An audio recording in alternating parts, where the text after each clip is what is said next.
I'm here with disturbing news about our favorite gadgets, cell phones, tablets, Wi-Fi, etc. Putting it bluntly, they are damaging the living cells in our bodies and killing many of us prematurely. I'm Dr. Martin Blank from the Department of Physiology and Cellular Biophysics at Columbia University. It is distressing for me and more than 160 colleagues who today are petitioning the United Nations requesting that they address this problem. We are scientists and engineers, and I am here to tell you we have created something that is harming us, and it is getting out of control. Before Edison's light bulb, there was very little electromagnetic radiation in our environment. The levels today are very many times higher than natural background levels and are growing rapidly because of all the new devices that emit this radiation.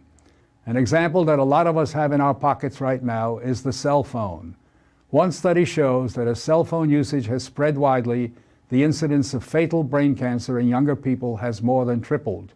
We are putting cellular antennas on residential buildings and on top of hospitals where people are trying to get well.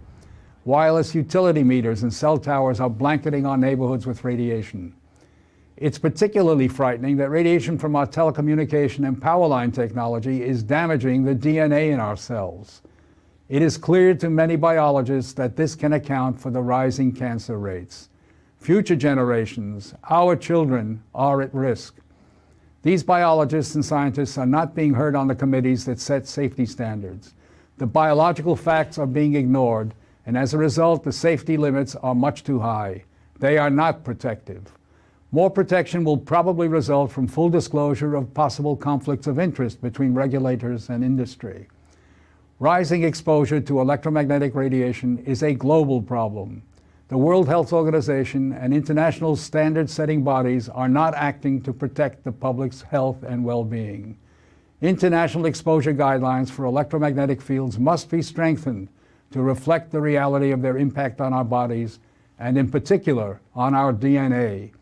Although we are still in the midst of a great technological transformation, the time to deal with the harmful biological and health effects is long overdue. We are really all part of a large biological experiment without our informed consent.